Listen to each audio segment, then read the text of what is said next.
अरविंद केजरीवाल पहली बार सरकार बनाने में कामयाब हुए। 70 में 67 सीटें कोई सोच सकता है? 70 में 62 सीटें कोई सोच सकता है साहब? तो उसके बाद से विरोधियों को लगा कि नहीं भाई, ये तो जमीन पे जो है वो काम कर रहे हैं, लोग इनसे जुड़ रहे हैं।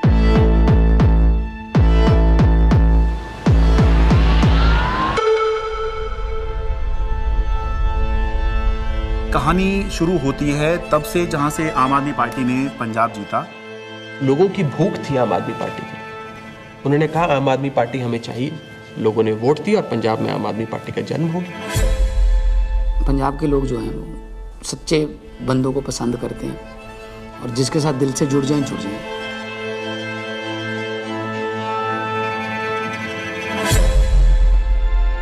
आम आदमी पार्टी गुजरात को भविष्य देगी।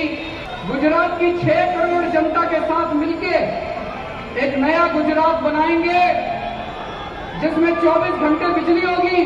और उसके बाद आम आदमी पार्टी गुजरात में जैसे ही घुसी तो वहां से एक दिल्ली के अंदर हमें चेंज आता हुआ दिखाई दिया।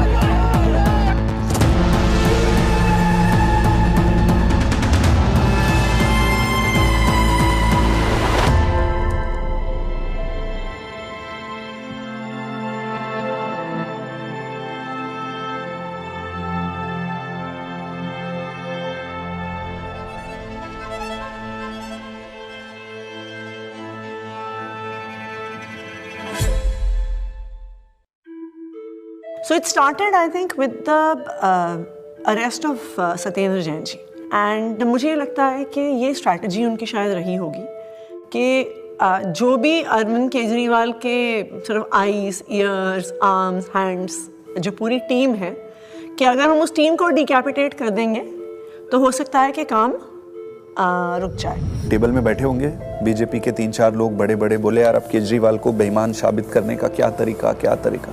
किसी ने आइडिया दिया होगा कि कुछ घोटाला, बोले यार कोई घोटाला कैसे, कोई चिपकेगा नहीं इस आदमी पे। दिल्ली के स्वास्थ्य मंत्री सत्येंद्र जैन को ईडी ने हिरासत में लिया। एनफोर्समेंट डायरेक्टरेट ने सबसे पहले अरेस्ट होने वालों में मैं था। ऐसे तो कोई कर्म किए नहीं थे कि जेल चले जाएं। फिर मैंने कहा ऐसे कर्म भी नहीं किए थे मंत्री बन जाए। तो क्योंकि मुझको पूरा केस पता था तो मुझे लगा ठीक है, एजेंसी अगर अरेस्ट कर रही है थोड़े दिन में छूट जाएंगे। Why are they threatened by us? And the answer to me is very clear. आम आदमी पार्टी केवल एक सरकार या 10 नेताओं की पार्टी नहीं है। आम आदमी पार्टी एक सोच है। तब तक जो भी गिरफ्तार होते थे, पॉलिटिकल लोग भी जो गिरफ्तार होते थे, महीने में, 2 महीने में, 3 महीने में निकल के आ जाते थे। तब हमने ये नहीं सोचा था कि इतना लंबा चलेगा। अब ये जानकारी मिल रही है कि मनीष सिसोदिया को गिरफ्तार कर लिया गया है। इस वक्त की बड़ी सीबीआई बुलाया जाता था, ईडी बुलाया जाता था, उनके घर पे रेड हुई, उनके बैंक के लॉकर पे रेड हुई, दिल्ली सचिवालय में उनके ऑफिस में रेड हुई, उनकी यहाँ तक कि उनके पैतृक गांव में भी सीबीआई और ईडी वाले पहुँच गए थे। देखिए हमें तो पता था कि आम आदमी पार्टी के किसी भी नेता के पास एक भी पैसा नहीं है और मेरे ख्याल से आज ही ईडी और सीबीआई को भी पता है। मैं तो खुश था कि दिल्ली में एक ऐसी शराब पॉलिसी बनाई गई है जिसमें एक मॉल में 27 शराब की दुकानें थीं, वो अब कम हो जाएंगी और सरकार को रेवेन्यू बहुत ज़बरदस्त मिलेगा। तो मैं तो खुश था कि अच्छी पॉलिसी बनाई गई है और कई राज्य इस पॉलिसी को देख रहे थे, पर अचानक इन्होंने चिल्लाना शुरू किया है तो स्कैम हो गया है, स्कैम हो गया है, स्कैम हो गया है। अगर एक अच्छी पॉलिसी को ये स्कैम करार दे के सीबीआई और ईडी में केस रजिस्टर करा सकते तो किसी भी हद तक जा सकते। मनीष सिसोदिया को ईडी ने गिरफ्तार कर लिया है। तिहाड़ जेल में पूछताछ के बाद मनीष सिसोदिया को अब ईडी ने गिरफ्तार कर लिया है। इससे पहले सीबीआई ने उनको गिरफ्तार किया था और वो इसमें पीएमएलए में 2 ही कंडीशन में बेल हो सकती है। पहली कंडीशन या तो जो सरकार का इन्वेस्टिगेशन एजेंसी है वो कह दे कि केस नहीं। दूसरी कंडीशन बेल हो सकती है जब इन्वेस्टिगेशन एजेंसी द्वारा डाले गए सारे कागज जांच कर लिए जाएं। तो भाजपा की इन्वेस्टिगेशन एजेंसी क्या करती थी, लाखों की तादाद में कागज डाल दिए। अब जज साहब कितना टाइम लगाएंगे वो देखने को, 10 साल। हमने प्रोसीडिंग्स भी पूरी देखी थी सुप्रीम कोर्ट के अंदर। और सुप्रीम कोर्ट ने जो जिस तरह कमेंट्स किए थे उससे ऐसा लग रहा था कि ये केस कुछ है ही नहीं। सुप्रीम कोर्ट ने यहाँ तक कह दिया था कि आपका केस जो है ट्रायल के अंदर 2 मिनट में गिर जाएगा। किस तरह का केस आप बना के लाए हैं, क्योंकि सीबीआई के बाद मनीष सिसोदिया को ईडी ने भी गिरफ्तार कर लिया था, तो दोनों ही के अंदर जमानत उनको चाहिए थी। अब जब जैसे ही 30 अक्टूबर का दिन था, सुप्रीम कोर्ट ने बेल रिजेक्ट कर दी। जेल में पूछताछ के बाद मनीष सिसोदिया को अब ईडी ने गिरफ्तार कर लिया है। इससे पहले सीबीआई ने उनको गिरफ्तार किया था और वो तिहाड़ जेल में है। सीधे चलते हैं जितेंद्र शर्मा के पास। जितेंद्र, बताइए, ईडी ने गिरफ्तार कर लिया है मनीष को? जी बिल्कुल, आप देखिए दूसरे दिन लगातार जो ईडी है वो मनीष सिसोदिया को अरेस्ट करके उनका टारगेट अरविंद केजरीवाल था। इनको ये लगा था, इनके कैलकुलेशन में, कि पार्टी के साइकी में फर्क पड़ेगा, लोग टूटते जाएंगे। तो इसका मतलब ये है कि डेस्परेशन के मापदंड पे तो भारतीय जनता पार्टी अपने लास्ट थ्रेशोल्ड पे पहुंची और भारतीय जनता पार्टी की लीडरशिप भी उस थ्रेशोल्ड तक पहुंच गई कि अब और कोई तरीका नहीं है इनको जेल में डालने। बड़ी खबर यह है, आम आदमी पार्टी के सांसद संजय सिंह गिरफ्तार कर लिए गए हैं। आपके सांसद संजय सिंह की हो गई है गिरफ्तारी। ईडी ने करते थे संजय सिंह, उस पर कहीं ना कहीं एक बड़ी चोट फिलहाल आम आदमी पार्टी के लिए रहेगी, लेकिन राजनीतिक रूप से ये नुकसान तो है ही, लेकिन क्या सरकार का पक्ष रहेगा शराब नीति मामले में जब ये गिरफ्तारी हुई है, इसका भी इंतजार रहेगा।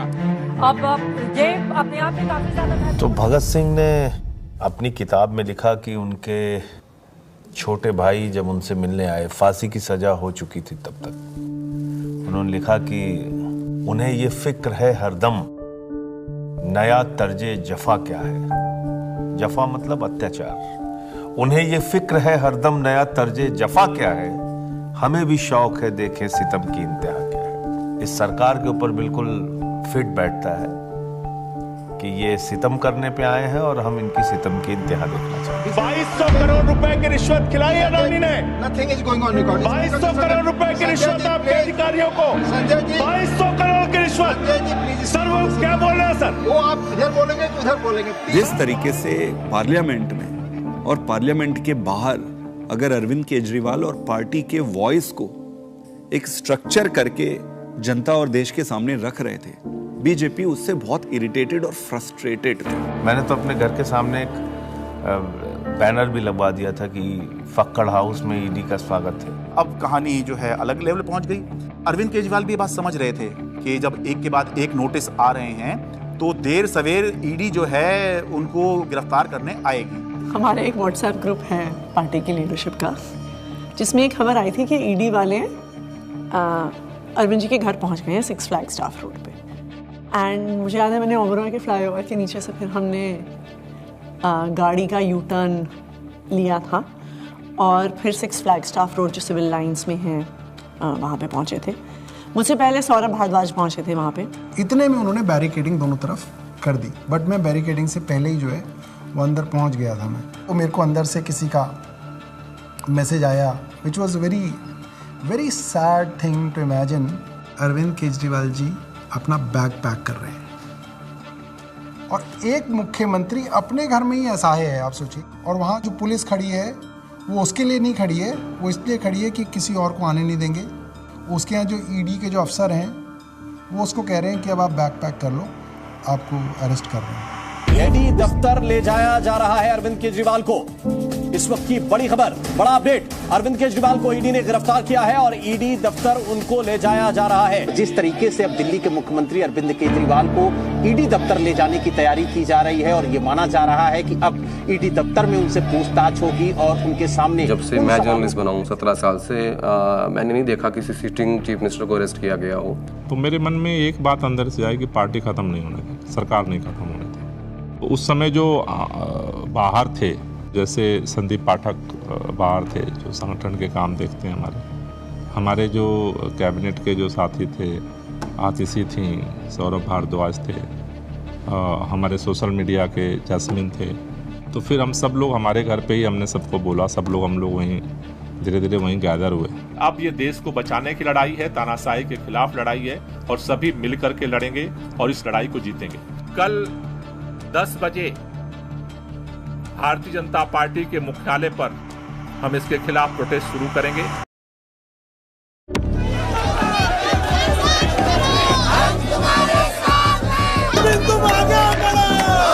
सबसे पहले मैं पहुंचा वहां।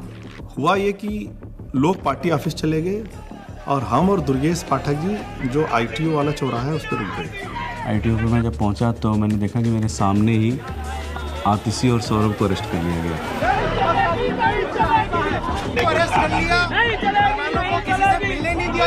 कोई वहाँ पे प्रोटेस्ट करने आता, 4 लोग सड़क पे बैठते, 4 लोगों को बस में बिठाते, बस भेजते।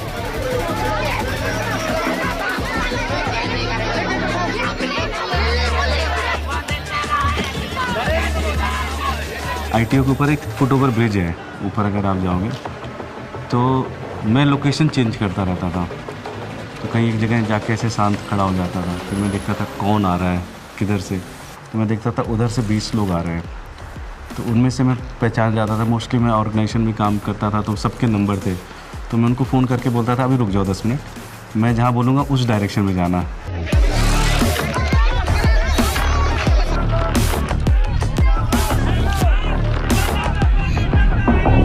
कोई एक डिक्टेटोरियल लीडर है और वो चुनाव से पहले सारे ऑपोजिशन के नेताओं को गिरफ्तार करा लेता है और फिर कहता है कि जी मुझे तो 99% वोट्स आ गए, मैं popularly and democratically elected leader.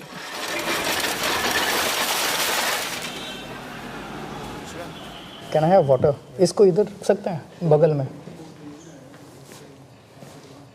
इस टेबल को इधर रख दीजिए। 2013 में सबसे पहले लोगों ने हमें वोट क्यों दिया? हम तो कुछ भी नहीं थे, कभी कहीं सरकार नहीं चलाई थी, हम तो ये भी नहीं कह सकते थे हमने ये काम करके दिखा दिया हमें वोट दो। अन्ना आंदोलन किया था, तो अन्ना आंदोलन में लोगों ने देखा ये लड़के बड़े ईमानदार हैं, देशभक्त हैं, जिद्दी हैं, किसी चीज़ पे अड़ जाए तो करके रहते हैं। ये क्वालिटीज़ जनता को हमारी पसंद आई। इस क्वालिटी को वो ख़त्म करना चाहती थी बीजेपी, तो उन्होंने कीचड़ फेंकना चालू किया, करप्शन किया, केजरीवाल ने पैसे खाए, एक ताना बना बुना गया, लोगों को ज़बरदस्ती करके स्टेटमेंट्स दिलवाए गए, प्रेशराइज कर करके हमारे खिलाफ झूठे बयान दिलवाए गए। लेकिन कुदरत तो कुदरत है, ये क्या है, बीजेपी कुछ नहीं है कुदरत के सामने। हम लोग कुछ पहाड़ तिहाड़ के खड़े थे एंड आई रिमेंबर थिंकिंग कि एज ऑफ दैट टाइम हमारी कोर टीम के 5 लोग उस समय उस दीवार के उस पार थे। मेरे हाथ में बहुत कुछ नहीं था, सब ऊपर वाले के हाथ में था, और मैंने अपना अंदर समय बहुत मेडिटेशन करते हुए और गीता पढ़ के बिताया। वहाँ पे सबसे ज़्यादा जो चीज़ परेशान करती है वो होती है अनसर्टेनिटी। उस 17 महीने में एक बड़ा हिस्सा मेरे अंदर उस सिपाही की तरह छटपटाता रहा जो देख रहा था कि उसकी पूरी फौज बाहर युद्ध लड़ रही है, और वो सिपाही जो हमेशा युद्ध में फ्रंट पे होकर लड़ता था वो आज बैरक में बैठा हुआ है। मैंने प्रयास किया कि घर के लोग 6 महीने तक, जब तक मैं जेल में रहा, मैंने प्रयास किया कि कोई मुझसे मिलने के लिए यहाँ पे ना आए, क्योंकि कई बार परिवार के लोग सामने आते हैं मिलने के लिए तो मन में एक अनावश्यक कमजोरी पैदा होती है, तो मैंने इस चीज़ को अवॉइड किया।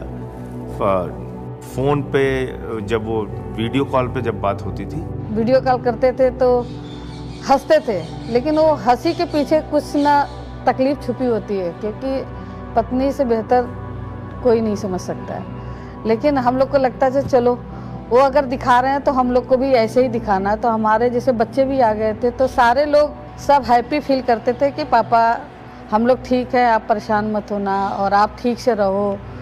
एक बारी ना कपिल मिश्रा ने आरोप लगाया था 2 करोड़ का कि सत्येंद्र जैन ने अरविंद केजरीवाल को 2 करोड़ की रिश्वत दी। तो मेरी बेटी स्कूल में पढ़ती थी, तो उसका नाम स्कूल में 2 करोड़ ही रखा गया था। तो बच्चों के लिए बहुत, मुझे लगता है ये दौर ऐसा चल रहा है जिसमें कि बच्चों को भी स्पेयर नहीं किया जा रहा है। फैमिली के अंदर अभी तक क्या होता था कि अगर पॉलिटिक्स है तो 2 पॉलिटिकल पार्टीज़ के बीच में, अपोनेंट्स के बीच में, उसमें फैमिली इन्वॉल्व नहीं होती थी। अब थोड़ा सा लेवल कुछ ज़्यादा ही नीचे आ गया है।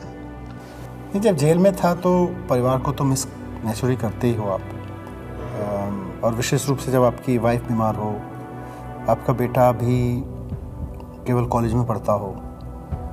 तो उसने एक चिट्ठी लिखी, उसमें उसने बोला कि अगर आप इस वक्त मेरी चिंता करोगे, अगर आप इस वक्त इस बात को लेके चिंता करोगे कि मैं परेशान हूँ, तो फिर ये मेरी देशभक्ति पे सवाल है।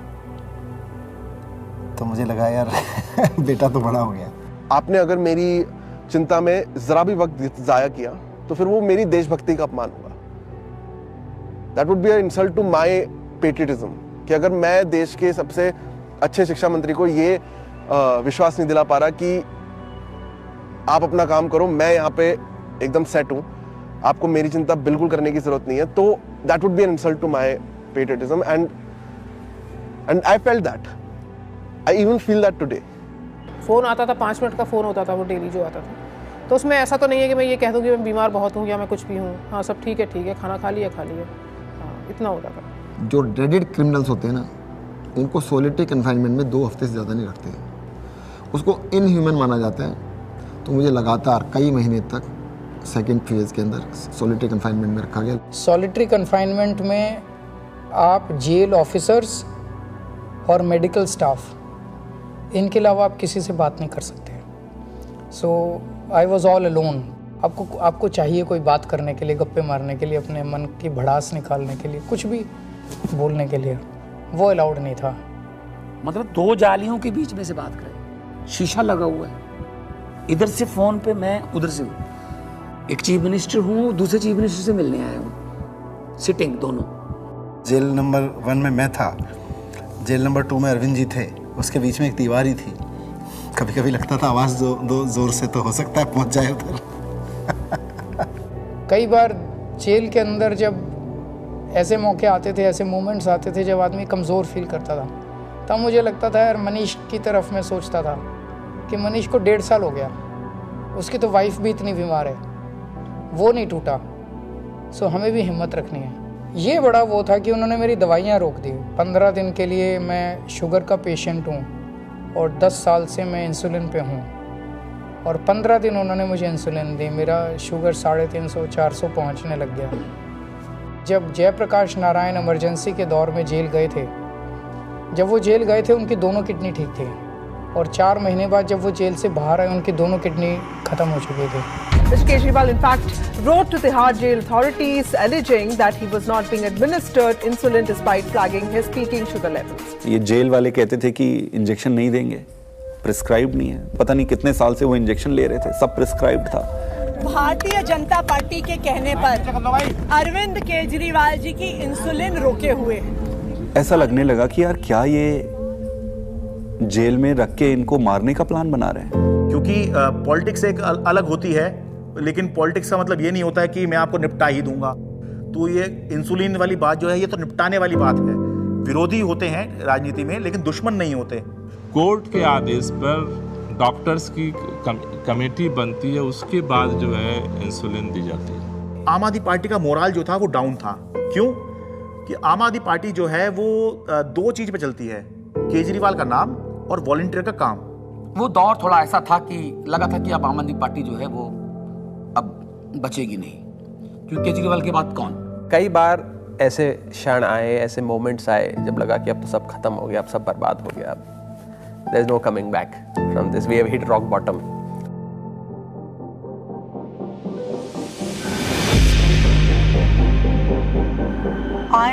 I really admire her for her strength. वो खुद पब्लिक डोमेन में आई पहली बार। मुझे लगता है कि शायद रामलीला मैदान में जब उन्होंने बोला होगा, that was probably the first time that she ever gave a political speech.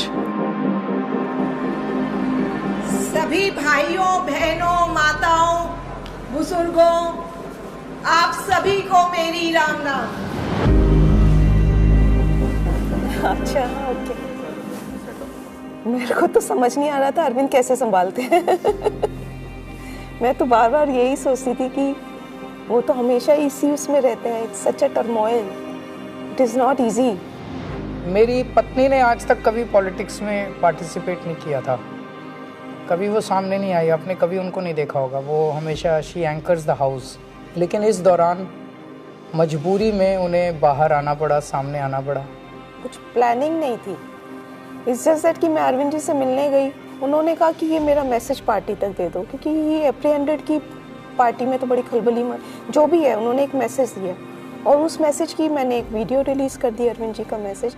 तो वो स्लोली शायद एक एंकरिंग हो गई मेरी, और मेरा एक रोल डिफाइन हो गया, मेरी एक जिम्मेदारी डिफाइन हो गई। और जिस तरह से वो सारे पार्टी के सीनियर लीडर्स से, चाहे वो पंजाब के थे, चाहे वो देश भर के दूसरे राज्यों के थे, चाहे वो दिल्ली के थे, सबसे मिल रही थी, सबको हौसला दे रही थी और सबको एकजुट रखा उन्होंने, वो मुझे लगता है कि काफ़ी काबिल तारीफ़ है।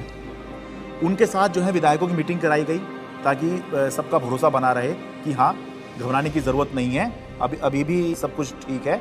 तो वो संवाद पार्षदों के साथ में, विधायकों के साथ में, मंत्रियों के साथ में, सांसदों के साथ में, ये सब सुनीता केजरीवाल ने ये सब किया। मुझे याद आ रहा है कि मार्च के शायद आखिरी दिन रहा होगा, दिल्ली के अंदर रामलीला मैदान में इंडिया ब्लॉक की एक बड़ी रैली हुई और वो रैली इसलिए हुई कि एक तरफ अरविंद केजरीवाल को गिरफ्तार किया था, मौजूदा मुख्यमंत्री को गिरफ्तार किया था, देश में ऐसा पहली बार हुआ। दूसरी तरफ झारखंड के मुख्यमंत्री हुआ करते थे, उनको गिरफ्तार किया गया था। तो दिल्ली में आम आदमी पार्टी ने इसकी अगुवाई करी, इस इंडिया ब्लॉक की रैली की, और रामलीला मैदान में बड़ी रैली हुई। और उस रैली का जो अचीवमेंट था कि इंडिया ब्लॉक के सारे बड़े नेता उस एक मंच पर आ गए, अपनी सारी जितनी भी उनकी आपसी विवाद हैं, आपसी मतभेद हैं, जो होता है, होगा भी, पहले भी था, आगे भी होगा, लेकिन उसके बावजूद भी जब अरविंद केजरीवाल की गिरफ्तारी का मुद्दा था तो उसको लेकर सोनिया गांधी, प्रियंका गांधी, राहुल गांधी, ये तीनों जो हैं उस दिन इंडिया ब्लॉक की रैली में आए और सारे बड़े नेता जितने गठबंधन में हैं, चाहे वो अखिलेश यादव हों, शरद पवार हों, और उससे जो है एक माहौल बना कि बीजेपी से लड़ने के लिए, या बाद में बीजेपी ने जब ये इंडिया गठबंधन बनते देखा तो एनडीए भी कहना शुरू कर दिया, उससे पहले बीजेपी ही चल रही थी। एनडीए से लड़ने के लिए एक इंडिया ब्लॉक जो है वो अब बन गया है, जिसमें मिलके जो है बीजेपी को चुनौती दे सकते हैं। भारतीय जनता पार्टी इसलिए इस मॉरल वॉर को हार गई क्योंकि हमारे तमाम नेताओं के गिरफ्तार होने के बावजूद भी हम एक दिन भी डिफेंसिव नहीं थे। ये जेल भेज दें, कितने मुकदमे हमारे पे रोज चल रहे हैं, कोर्ट की तारीख आती है, जाते हैं, भुगतते हैं, पुलिस वाले आते रहते हैं, एसएचओ बदलते रहते हैं, रोज मुकदमे होते रहे।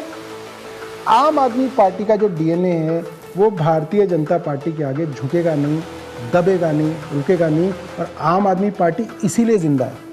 एक अहम मुकाम जो था इस संघर्ष का तब आया जब अचानक से 2 अप्रैल को सुप्रीम कोर्ट ने संजय सिंह को जमानत दे दी। संजय सिंह को जमानत मिल गई है।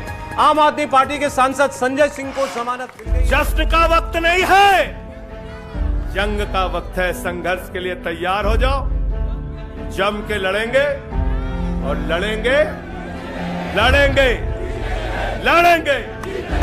That was the time at which I felt कि शायद हमारी इमोशंस बाहर निकल कर आई।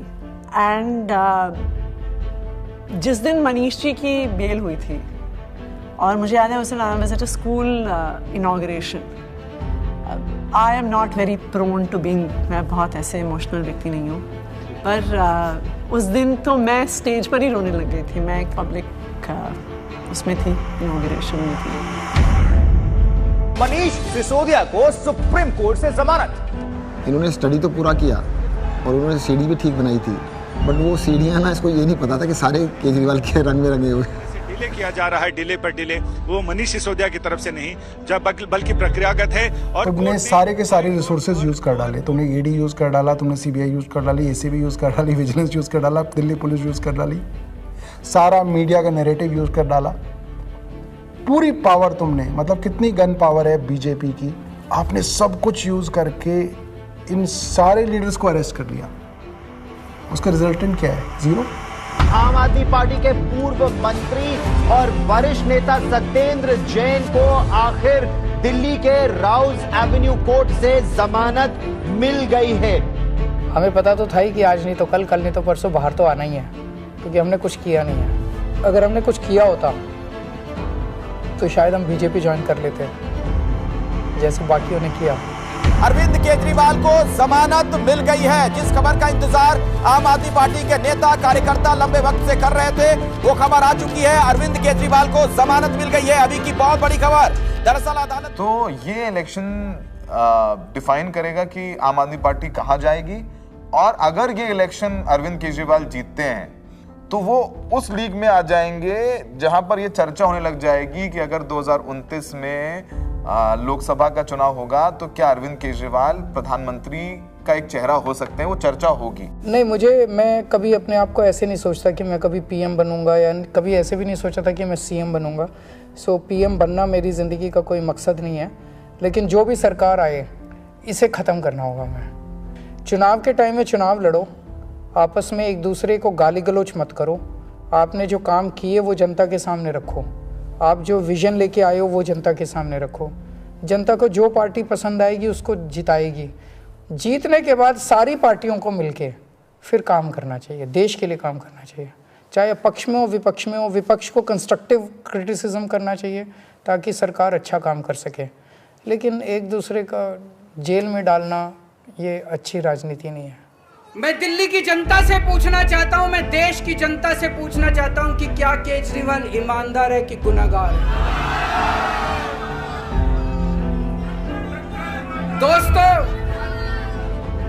2 दिन के बाद, आज से 2 दिन के बाद मैं सीएम की कुर्सी से इस्तीफा देने जा रहा हूं,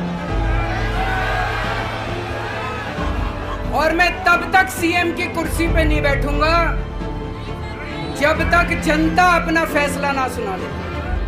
Did you anticipate his resignation, and why did he resign? रुके न जो, रुके न जो, झुके न जो, दबे न जो, मिटे न जो, हम वो इंकलाब हैं, जुल्म का जवाब हैं, हर शहीद हर गरीब का हम ही तो ख्वाब हैं।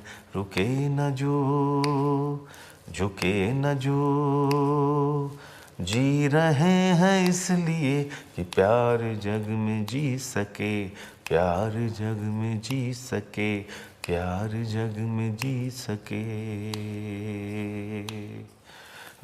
जब हमने पार्टी बनाई थी तब सभी नेताओं और मीडिया ने कहा था कि इनकी एक भी सीट नहीं आएगी, लेकिन जनता ने मुझे मुख्यमंत्री बना दिया। जब हमने 2014 में असूलों के आधार पर सरकार छोड़ी तो इन सब ने फिर शोर मचाया कि आम आदमी पार्टी खत्म हो गई, अरविंद केजरीवाल खत्म हो गए। लेकिन फिर जनता ने हमें 67 सीटों के साथ जीत दिलाई और 2020 में हमने वो कर दिखाया जो किसी ने सोचा भी नहीं था। हमने अपने काम के नाम पे वोट मांगे, शिक्षा और स्वास्थ्य के नाम पे वोट मांगे। सबने कहा कि इस देश में शिक्षा और स्वास्थ्य पर कोई वोट नहीं देगा, लेकिन जनता ने फिर सबको गलत साबित कर दिया। जनता ने कहा अगर आप हमारे लिए काम करोगे तो हम आपको पावर देंगे। मैंने तो राजनीति में इतना ही सीखा है कि जब जनता अपना मन बना लेती है तो भले ही उनके सामने कितना बड़ा तानाशाह हो, पूरे सिस्टम की ताकत हो या बड़ी बड़ी पार्टियां हों, जनता सबको ध्वस्त कर देती है। जनता के सामने किसी का अहंकार नहीं चलता और जनता से बढ़कर कोई अदालत नहीं है। इसलिए मैं जनता के बीच जाऊंगा और अब जनता फैसला करेगी। जुल्म का जवाब है, हर शहीद हर गरीब का हम ही तो ख्वाब हैं। रुके न जो।